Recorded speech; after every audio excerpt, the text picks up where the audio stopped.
of your work pulling this together, and for letting us be part of this first sort of start of the session. We really appreciate your interest in evaluation and frankly taking the time out of really busy lives to learn more about it. As you try to figure out an evaluation plan or maybe strengthen a current program or existing evaluation plan, it's clear that the mission-driven work that all of you do is really important and perhaps more complicated to evaluate than some of the evaluation techniques used in the for-profit world. As you spend time working together today on evaluation, I'm guessing there might be some moments when you think, if I were doing something like selling cars, this would be a lot easier. But you aren't selling cars for a living, and that's why Brindle is so interested in this learning environment that the Evaluation Lab fosters. So we're excited to be with you here today. Kevin and I are going to lurk a little bit just in plenary. We won't be part of the small group work, but we'll look forward to hearing more about it. So whatever your evaluation plans end up looking like, we applaud your interest in trying to figure out how to understand what you're doing and measure it and what success looks like. Thanks so much, Mary Nell. Did Kevin want to say a few words, or? I'll just echo again the great appreciation that we have for UNM Evaluation Lab and for all the really important work that you all do. And, you know, we all care greatly about making an impact. And we want to know that we do. And this evaluation work is really difficult to do. I know and I appreciate. And so just thanks to UNM Evaluation Lab for building our capacity in this area and for all of you for participating in it. So thank you. Great. Thanks so much, Kevin. Thank you both for being here. All right, so I wanted to now introduce the lab. So you may have heard of us. What our goal is, or our tagline is that we want to build evaluation capacity that is rooted in the needs of New Mexico's communities. So that's our mission. And we've got two main programs. The first one is the Evaluation Lab Fellowship, and students partner with organizations over a 2-semester course that Claudia, who I'm going to introduce you to in a minute, she runs that course in that program. And then we also provide direct training and support for community organizations. And this is an example of that kind of work. So I want to tell you a little bit about what we've learned in the 7 or so years that we've been in operation. So we have 3 principles that we like to promote. We think it's the best way of doing evaluation. And the first, and arguably most important, is that we want organizations to measure what matters. And there's a corollary to that, which is that everything can be measured. And so we don't want anyone to ever think that some part of their work that seems too hard to measure or isn't measurable, that somehow that gets left out. The thing that's most important to you, that's what should get measured. And later on today, we're going to show you a tool that will, I think, convince you that everything can be measured. The second part is embedded evaluation. And that's the idea that evaluation has to be part of the daily routine, and evaluation works best when you have lots of stakeholders at the table. And so for those of you who are able to come with a colleague or some other affiliate of your organization, that's great, because that's really, that really enhances the work that you'll be doing. All right, so there are going to be 4 facilitators, really 5 facilitators working on this project. And I'm going to let each one introduce herself. So Camille, if you wouldn't mind unmuting and just saying hello and a little bit about yourself.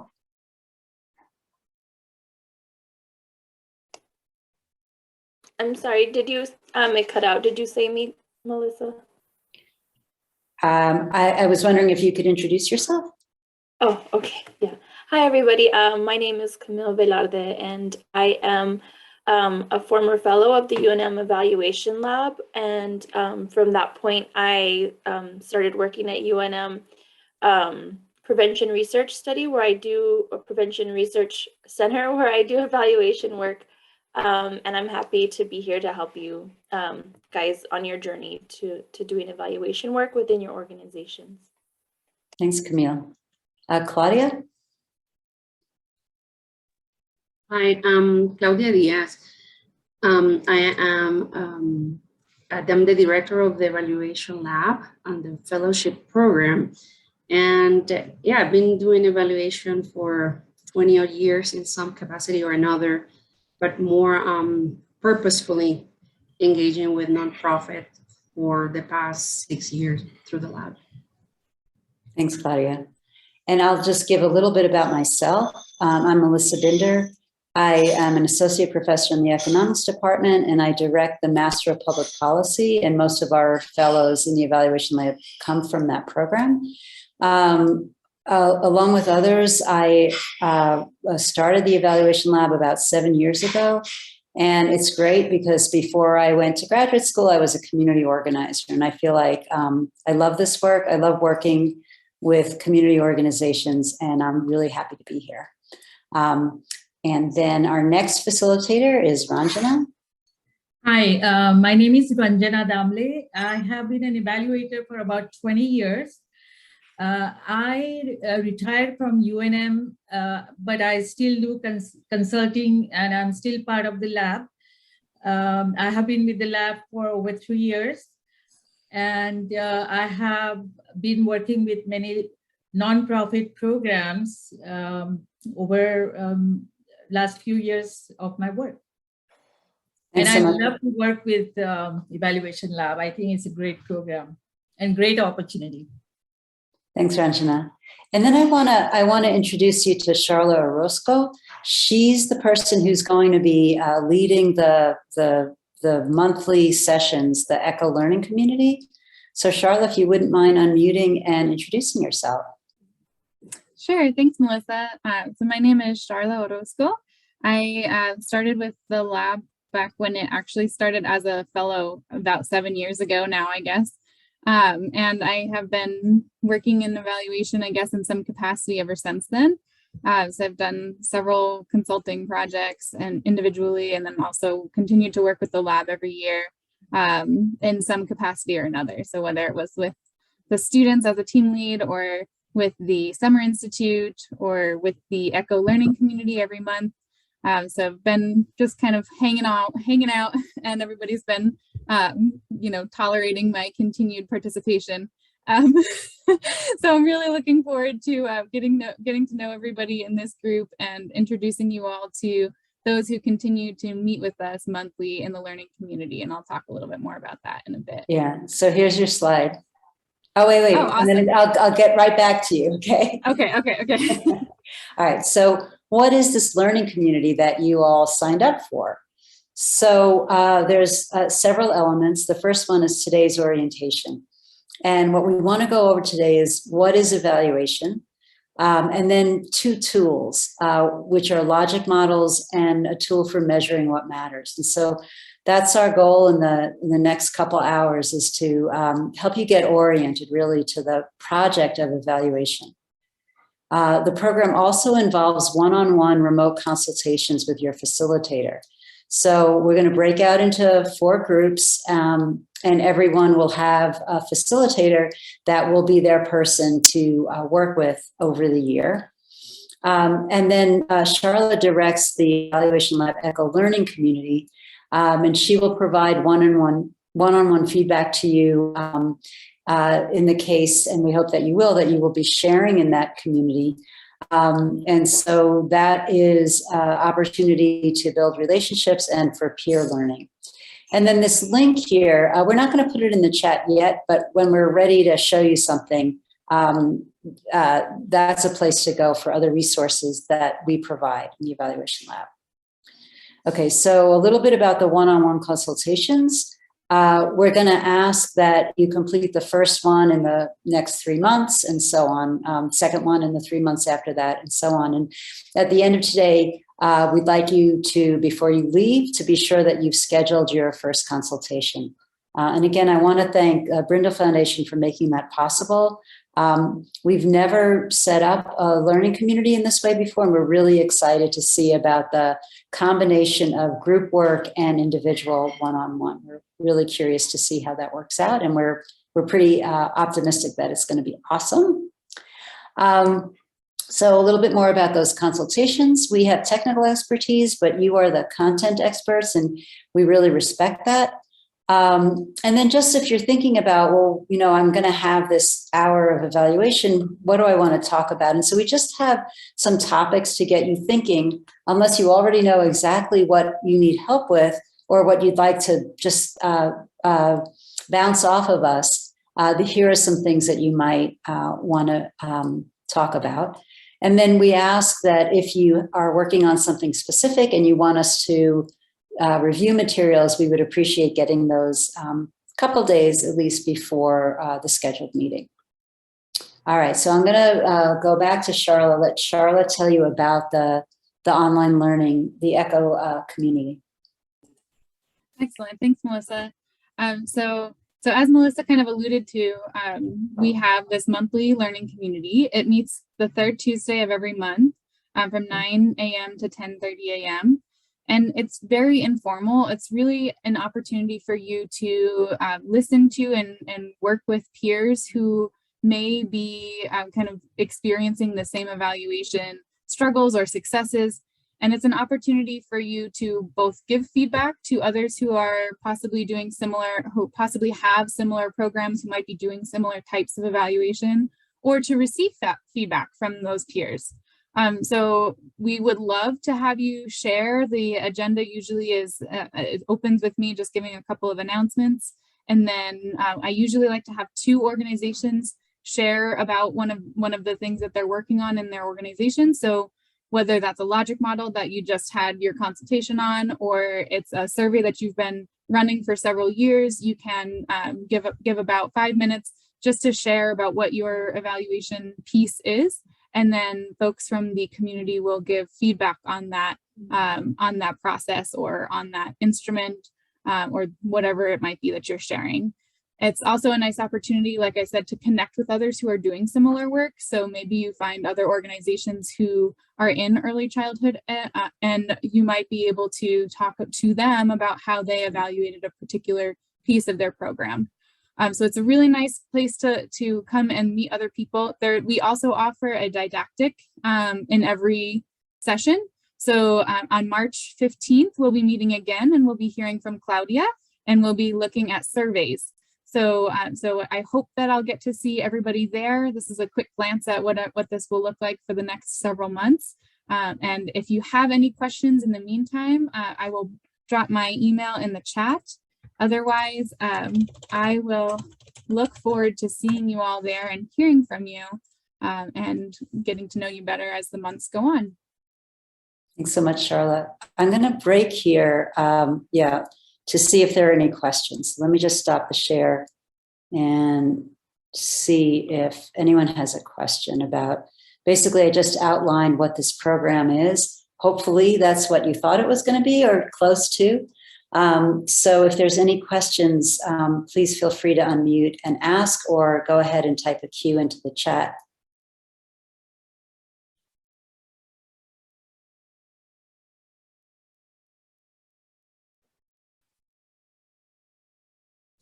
Okay, at any time you can drop a Q into the chat and someone will alert me and we will answer your question. All right, so let me go back to where we were. Okay, so wanted to tell you what we're going to be doing today. So I'm going to talk a little bit next about natural versus systematic evaluation. And then you're going to meet your group. We're going to break you into small groups. And we're going to just have as an icebreaker discussion about your experiences with evaluation up to this point. And then after that, we're going to debrief and talk about what do we mean by systematic evaluation. And there'll be an introduction for logic models at that time. Then you'll have a half hour to work on a logic model. And if you already have a logic model, we encourage you to review it. And then we'll have a 15-minute break. And then we'll come back into the small groups to share that, do another debrief, and then work on measuring what matters, which we do with a rubric tool. So that's the day. You will have an opportunity, an hour of time to yourself, and then some time in small groups to reflect and share. Okay, so I want to ask now, what is evaluation? And I'm going to tell you something that you might not think I was going to say. So all evaluation is seeing, noticing, and adjusting. And I want to make the case that this maybe looks more like what you might expect someone who is working at an evaluation lab to tell you. So you collect and analyze data, but I would say that that's the same as seeing. You review the data, that's noticing, and then you improve your program, and that's adjusting. And so my contention is that as humans, we're always doing evaluation. That's just what we do.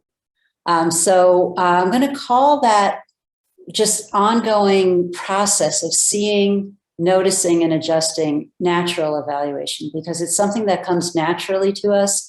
We do it all the time. And so an example might be that when you're cooking something, you might take a taste and make an adjustment. So that would be one example of natural evaluation. Another example might be at work, you notice that something didn't go as expected and you decide to try something different.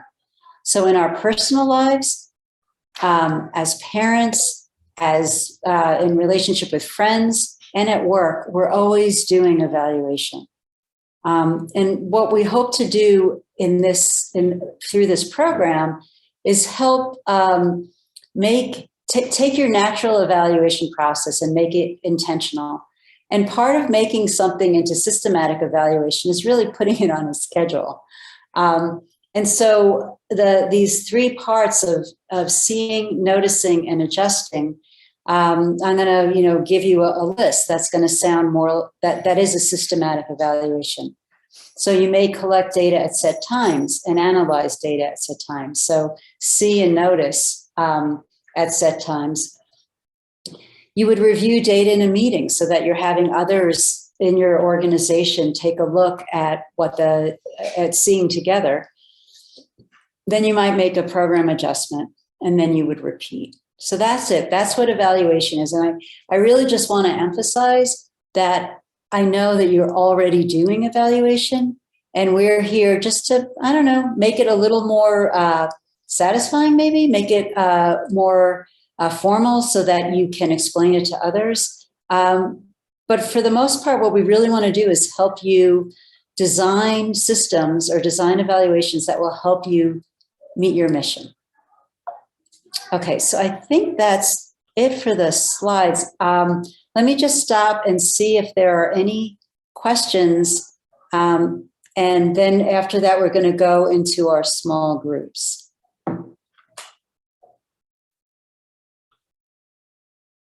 All right, let's go into our small groups because your facilitator will be happy to answer the questions that you might have. And what's the prompt? Oh, let me make sure that we know what the prompt is. Okay, what are your experiences with this idea of natural evaluation and systematic evaluation? All right, so Caitlin, if you could send us into the breakout rooms. And then Caitlin, if you can take us out according to the schedule. So we're 3 minutes behind, but let's stick to the schedule and taking us out.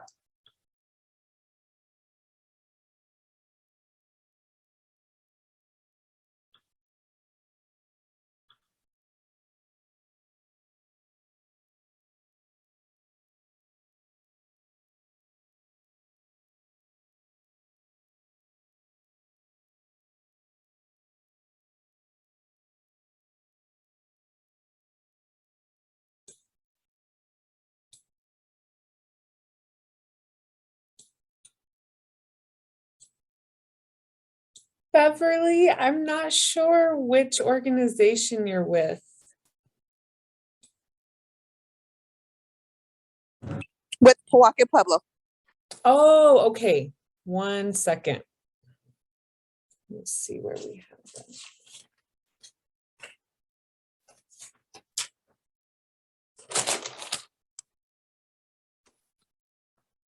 Sorry about that.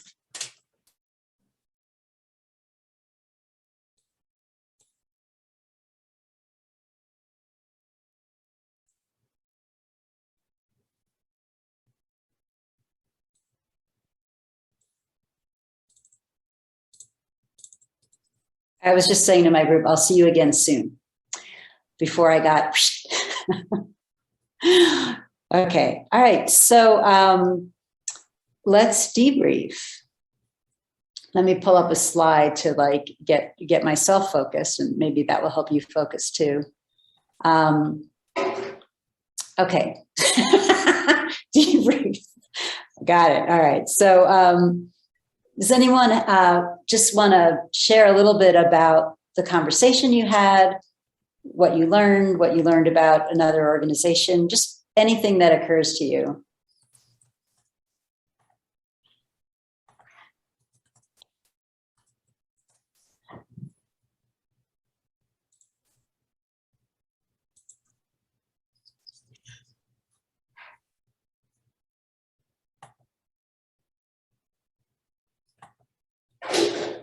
Even okay, I was going to say the facilitators. Yeah, Claudia. So it's a really cool group. I'm really grateful to be working with them this year. And what struck me as interesting is the range, and we got cut off. Nina got cut off, so we couldn't hear the full story. But just the range of exposure to both formal and informal, how different organizations and different experiences within an organization can inform our ideas of what formal or more natural forms of evaluation can be. That was really interesting. From the UNM folks who all come from the same unit, but also from different experiences and different backgrounds. And then hearing from Deborah really briefly about her work with real fathers. And I wish I'd heard more from Nina. She got cut off. That sounded like fun though. Well, maybe Nina could just finish what she was saying for all of us. That would be great. That would be great. You up for that, Nina? Sure. I mean, it's funny and ironic. I will do this. I will. Anyway, I was in the middle of saying that I'm the public programs manager for a wonderful organization, nonprofit organization up in Taos, New Mexico. We're called Twirl, and we're a play and discovery space, and we provide play-based learning and family engagement, early childhood, and actually 0 to 12-year-olds, elementary school age kids, with various activities after school, in school, on site. Well, the pandemic aside, this is what we used to do. And so our key goal is to have kids and families getting creative together. And the quantitative and the qualitative issue with data collecting has always been something that we wonder about how we do it. Sometimes we collect quotes that kids have said. Sometimes or always whenever we work with teachers, we collect just a few questions from the participant staff that has been in the different places where we've been. But it is something that we would like to get a better handle on, for sure, because understanding what a need is would be a better goal as we shape our programming. But we have a lot of happy faces. So that to me is, how do you measure that? We had 30 happy faces out of 42 faces. So yeah, we could use some more help. All right, happy faces are good. Happy faces are good. Okay, that's great. Does anyone else want to share from their own experience or something that they heard that intrigued them? And we could get one more person to give some feedback on their experience or someone else's experience with natural and systematic evaluation.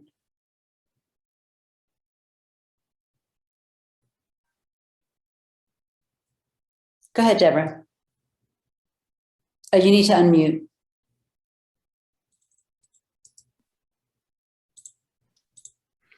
One thing I shared that we're grappling with is that there's been a certain movement in the last 2 to 3 years in Santa Fe toward using RBA, results-based accountability protocols, and I've just been struggling with trying to fit sort of more traditional methods of evaluation that I've used through the years into that protocol. And I've just found it awkward, and I've just sort of recently jettisoned it. And so gone back to just what I feel is more intuitive, natural, formal evaluation language and terms, just goals and objectives, et cetera. So I'm just be curious to see how the RBA protocol fits into your whole approach to evaluation. Yeah, well, we're like, we don't like putting people into boxes, even though we're literally like all in a little rectangle right now. You are in a box, but we don't, we tend to be, we want you to develop like your own evaluation for your own purpose. And part of what we promote in the evaluation lab is that if organizations have an evaluation system that's working for them, that's measuring what they care about, we're hoping that will allow them to educate their funders. And sometimes funders just want to know, like, is it working? How do you know it's working? And if you tell them, oh, well, this is how we do it. This is how we measure, the qualitative things that we care about. This is how we measure the quantitative things. And I know that there are always these fads about like what's really going to make you effective. And anyway, that's it. I'm glad that you raised that point. It's something that I think that when we do the consultations, maybe we can help people navigate, translate what you're doing into what, whoever wants you to use a specific form of evaluation, if you can somehow make it your own. So I appreciate that. Okay, we have time for one more comment. Katrin? Hi, Katrin. Hi.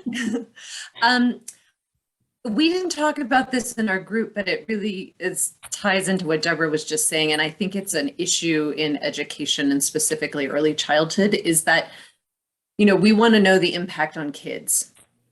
And LFC years ago decided, well, then we're going to look at third grade reading scores. Well, the outcome of early childhood education is, I think for most of us would say, is not third grade reading scores. But that's because nobody can figure out a really good way to do it. And so we're constantly being asked by our funders is, well, what's the impact on kids or what's the impact on children? And so I think, that's something we all want to measure, but it's really challenging to measure. So I'm hoping through this experience, we can work through those sticky points of what everybody wants is sometimes unmeasurable and how we get around that. Okay, I'm gonna say, well, they think it's unmeasurable. It's measurable, and also I just want to respond to what Katrin just shared about the focus on one particular cognitive test. You've heard there's great literature that shows that early childhood investments really, have these great social impacts, personal impacts, and also social impacts, lower crime, more employment. And it turns out that the folks like in the data, looking at the data of those experiments, and some of them are quite old, their conclusion is that it's the soft skills that are actually the things that serve people into the future. So it's interesting, right, that there would be one metric and it would be a cognitive one, when in fact, it seems like the non-cognitive skills might be even more important. So thanks for raising that. These are really interesting issues. And this is really cool for us because we often are working with organizations that are doing many different things. And so it's really nice to have this group that has a lot of commonalities. All right, so I'm going to go on with our program. Okay. So I guess I'm just trying to show you that we're moving on. All right, so I'm going to now talk about some elements of what we call, or what a systematic evaluation might be. Okay, okay. So there's many elements and to an evaluation system, but some key ones are a logic model. It says logical. I didn't catch that. It should also be logical, but it's called a logic model. That's a guide to what you want to track. And so having a logic model means that you have on one sheet of paper a bunch of activities, a bunch of outcomes of those activities, things that you care about. And those are the things that you want to be able to say, how are we doing with these? Rubrics, that's a tool we're going to introduce later today that allows you to measure what you might think is unmeasurable. And then these other parts of a systematic evaluation, which is how are you collecting data? Is it through, intake and discharge? Maybe you have client characteristics in your system and assessments at intake and discharge.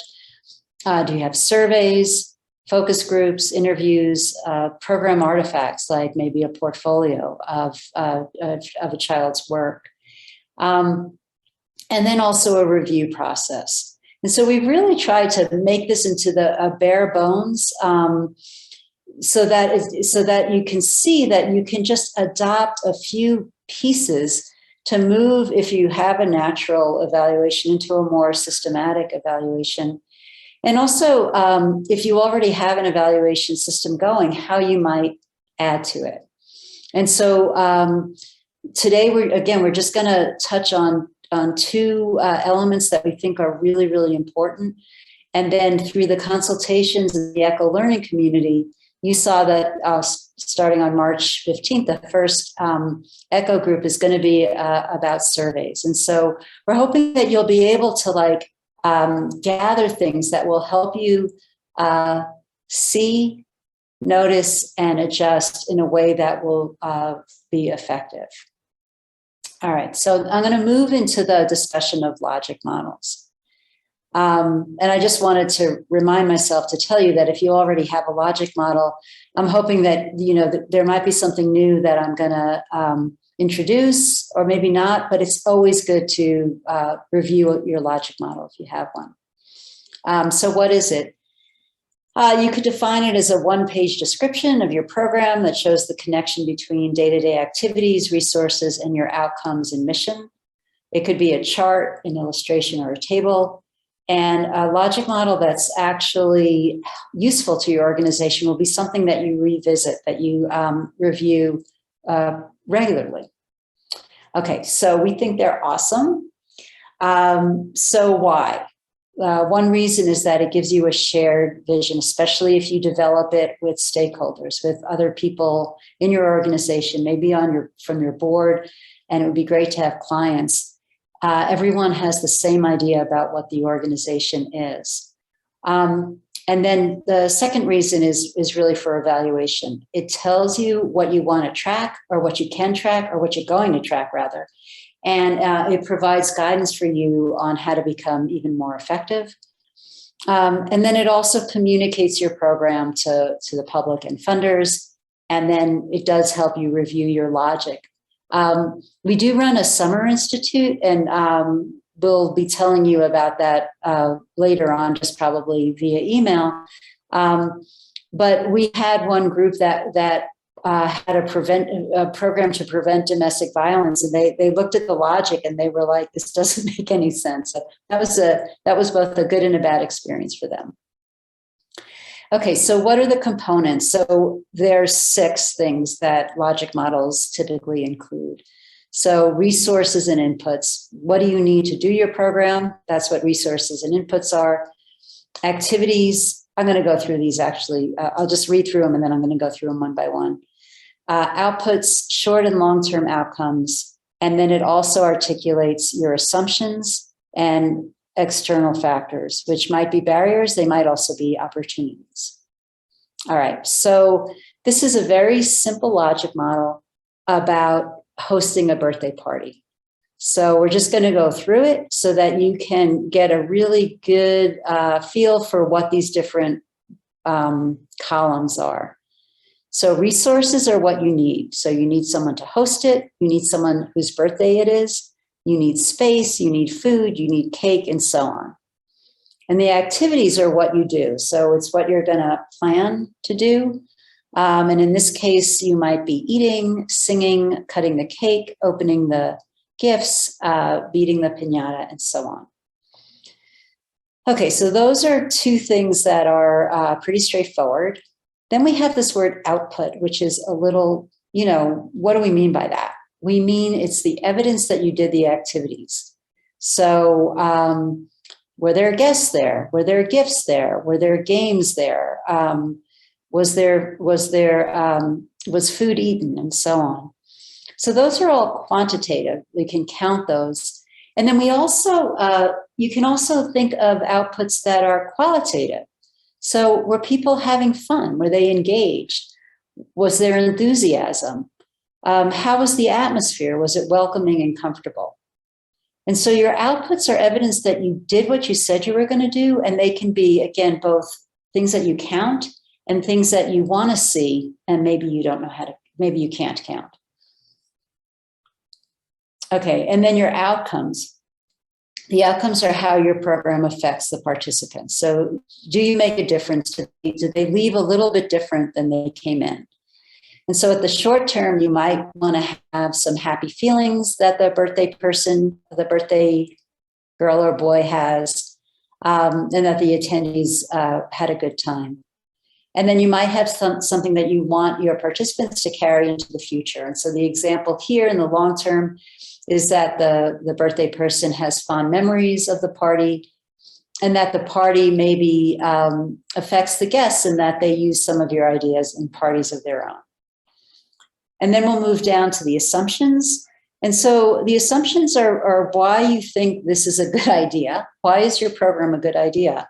And so why is it a good idea to have a birthday party? Well, that's how we do. Our culture is that it's culturally appropriate to celebrate the way that you plan. You're assuming that the birthday person wants to have this party. And you're assuming that the resources are what people are expecting and will enjoy. And then, of course, there are external factors that you can't control. And so there are things within your program, the resources, activities, and outputs, and hopefully the outcomes. And then there are things out of your control. And so it might be, the pandemic, food allergies. It might be that you've chosen a day that people have conflicts with. All right. So I want to just take some pains to talk about the difference between outcomes and outputs. And so outcomes are things like changes in participant behavior, gaining knowledge, gaining skills, changes in the level of functioning, changes in outlook, and changes in life trajectories. And so these are all things that the programs that we've worked with, the nonprofits and community organizations that we've worked with, these are the types of things that they're looking in terms of change. And then, we define short-term outcomes on things you want to see on the day that your participant completes the program. And then the long-term outcomes are what you hope participants take with them into the future. And you can define what you mean, how long your long-term outcomes might be. And then the resources are the things that you need to operate your program. And so for many programs, that's space, funding, staff, training, and so on. And then the activities, this is usually, again, very straightforward. You know what your program is. That's how you would describe your program. We do X, Y, and Z. We have classes, we have counseling, we do home visits, and so on. And then the outputs, again, are that the activities happen. And so for the organizations that we've worked with, certainly knowing the number of participants, the number of events, the number of meals served, engagement and trust are also things that we have found are important outputs to the activities. Okay, and just again, because this is often, they seem to overlap a bit. The outputs are really just saying, I did it. I did what I said I was going to do. And the outcomes are that the program made a difference. And for some years now, and I would say that this is part of what the No Child Left Behind Act was all about, was that we knew how many children there were. We knew what we were, what curriculum we were using and so on, but we weren't necessarily looking at the outcomes. And I mean, I've often thought that this No Child Left Behind, even though we've left that behind, it really expanded into a whole accountability movement. No college student left behind, no nonprofit left behind. In which case, as you know, your funders, for good reason, want to know that you're making a difference. And you want to know that you're making a difference too, since you want to know if you're really meeting your mission. Okay. And then lastly are the assumptions. And so for many of our organizations, there's a theory that goes behind the work that they do. And in early childhood, there's really wonderful research that supports how important it is to have positive experiences and learning experiences and opportunities when you're very young. There's a whole neurology that goes along with that and so on. And so for early childhood organizations, there's a really wonderful evidence base that you can draw on. And here, this just repeated the birthday problems, but external factors for many organizations are, big social issues that are out of your control. If there's low employment or not a lot of job opportunities in a community, that's a barrier. If people have to commute long distances, and so they may not be available to their children as much as they would like, that could be a barrier as well. And also certainly poverty, other things that racism, things that are going to impact your participants outside of what's in your control. Okay, so there it is again, as a whole, putting it all together. And so you can see that, it's logical in that you need the resources to do the activities, you need the activities so that you can do the outputs, and that having experienced the activities, we're looking that those are going to be connected to the outcomes. And I just want to show you a couple of ways that you might set up a logic model. So this is a template that we're going to make available to you in a moment, where you actually have arrows that show how things are connected. That's one way to do a logic model. And here's an example from, this is the same organization I mentioned before, Domestic Violence Prevention Program. And so the organization just filled in each of the boxes. And I'm going to give you a moment to look through that. That's a group in Albuquerque.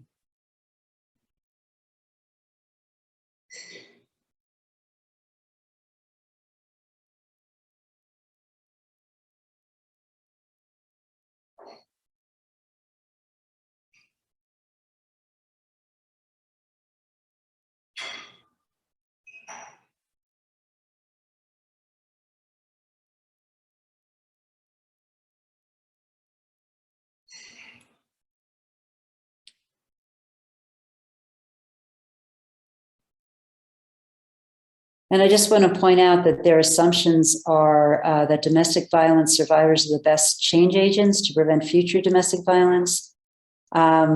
Survivors of childhood domestic violence are survivors, and that one cannot unlearn a behavior in just one touch session, must have multiple sessions. And so this was a planning for a program. That's why a lot of it is to be determined. So this is an example of a logic model with arrows.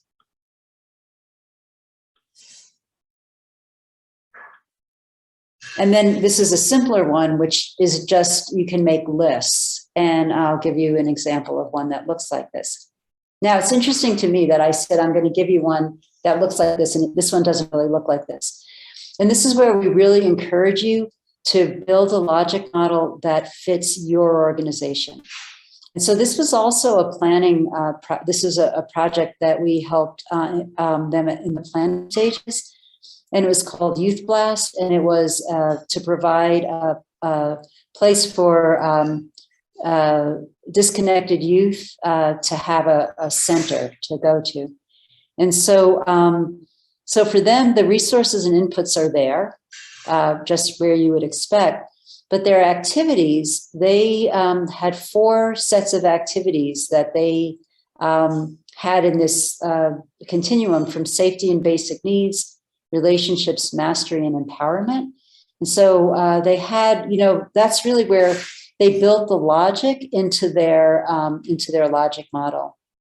And then in their outputs, you can see that they've got a mixture of counting and of how the space is going to feel. Safe environment, just looking at other things that they have here. So I'm going to give you a moment to look at that. You can see that they also have partners, that this partners was very important for this program. And they have a youth advisory council. So anything that matters, everything that's part of your organization, you know, it should go on this piece of paper, because these are the things that you're going to be looking to be evaluating. So I'll give you a chance to read through that.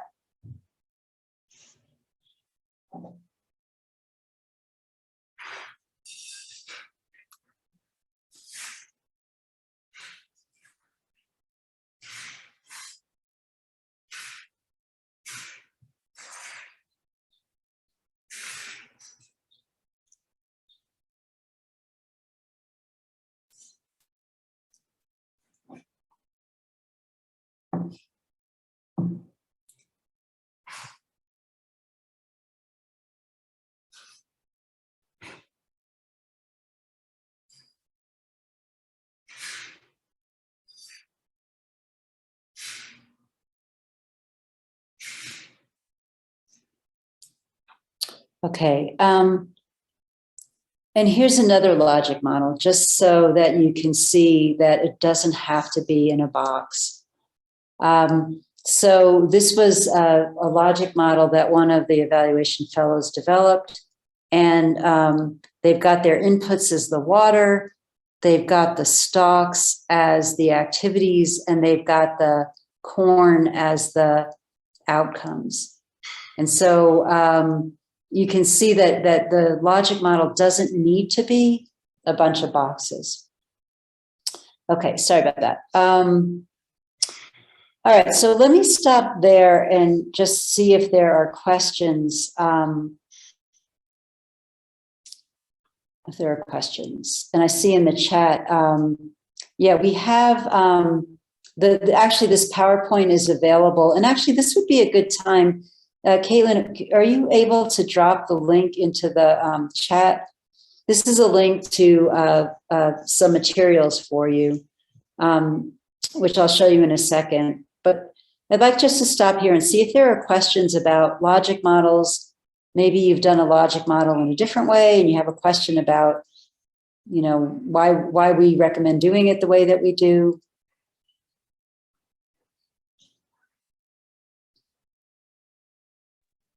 Or not? Melissa? Yes, Lois. Hi, it's Lois. So I come from a community development that really values less is more, realizing that we're in a really complex set of change processes when we're doing community, when we're working at a community level, like you said, you can't come from. And so it's made me wonder about logic models and a level of detail that we put to it to try to tell the story versus, which that one we saw was really dense because it's really comprehensive what those Youth Blast was doing.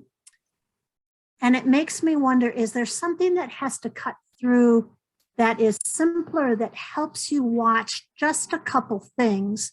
And Deborah, for me, this is a results-based accountability of how one or two indicators can pull along lots of other indicators of change. And so when we're nonprofits or community activist group, we don't have capacity to have thick, dense evaluation practice. But if we do a couple things really well, they'll tell us something that will help us know a larger story. And I just wonder what your thoughts or others of our consulting team think about a notion of less is more as a way of making something very doable, yet also authentic. So it's really telling us something. Claudia, I saw you nodding. I'm wondering if can you respond to that?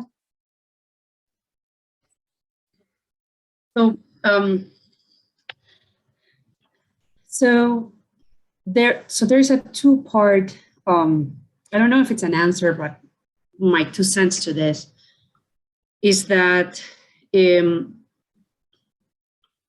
first thing is defining that outcome. My sense, and I say this as somebody who does this all the time, is that we tend to go for the indicator, for the survey, for the data. How will I know I did that what I'm doing is working, that what my organization is doing is working? And we think data first. And part of the participatory and inclusive approach in evaluation, what I think is super valuable of it, is that it gives you that space for a discussion of not just what the outcomes are, but what the priorities are for an organization. And I can give you an example from one of our former partners in the lab, from Enlace, who rewrote their mission after a few years of working through their evaluation system, and their mission from eliminating domestic violence to supporting families to overcome domestic violence. And it took an internal discussion of what the goal was before discussing measures. And that process of less is more requires that conversation with not just the people you work with, but the community you serve. And that is a process that takes time, and it doesn't have to be a complex result. Just something that is relevant for the organization. So that would be my first thing.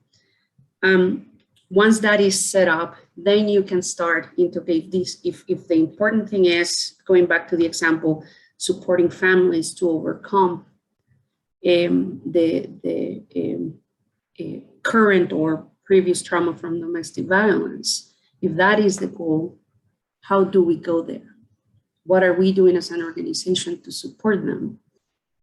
And then you can start to think about the measuring aspect of it.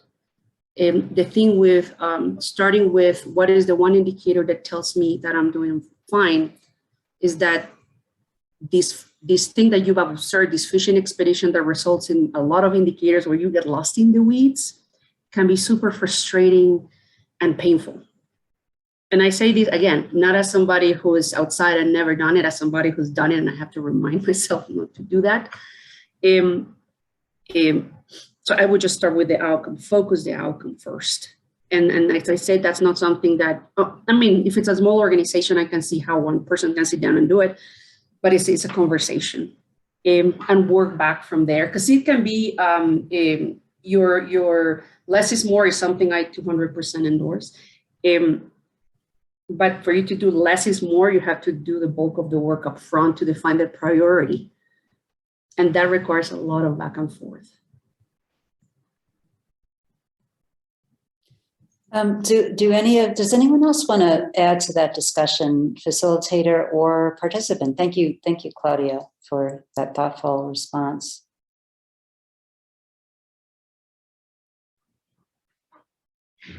I mean, you're all in the trenches, so your experiences, your thoughts on this are also, really, we'll learn from them. Everyone will learn.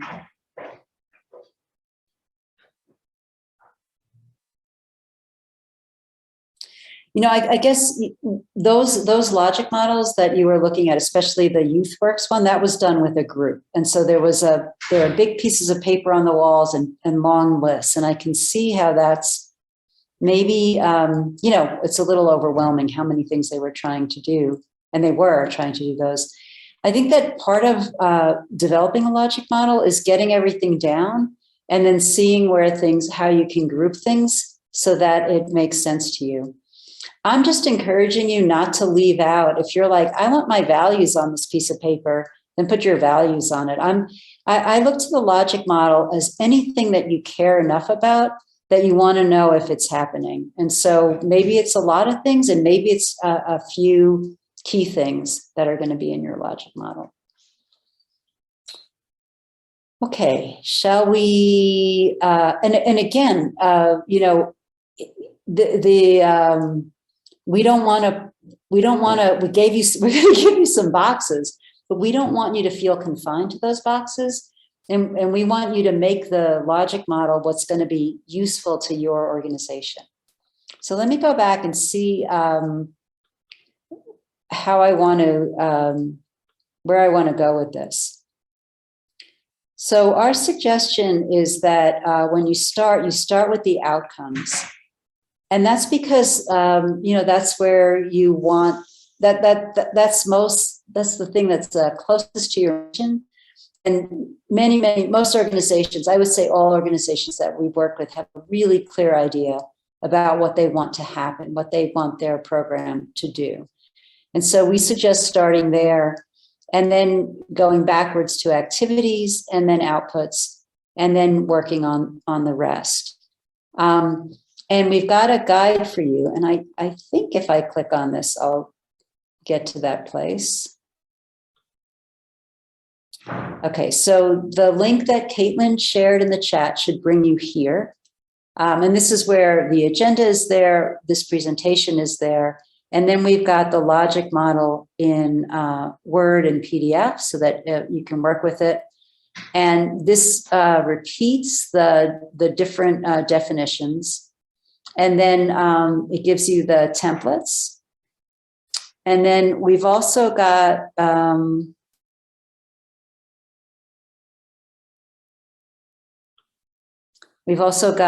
the examples. So this is the birthday party. This is the enlace. This is Youth Blast.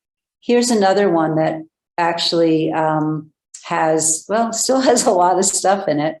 But this one is divided. This is a program that CYFD runs, and it's a series of batterer intervention programs. And if you're charged with a certain crime, certain domestic violence crimes, you must attend one of these sessions. And so the providers got together to develop a logic model, and they broke it into resources and inputs, activities and outputs for partners, providers, and the state. So you can look at that as well. What's interesting about this logic model is that domestic violence is a huge problem, and this small program is being asked to show that they're reducing domestic violence. And so it's very important for those stakeholders to set the stage that this is a systemic problem, and that one program it's in a system. So that was very important for them. This is for PB&J, an organization that we've worked with for many years. And for them, rather than they have activities here, but it was very important for them to define their approach. And so, yeah, these are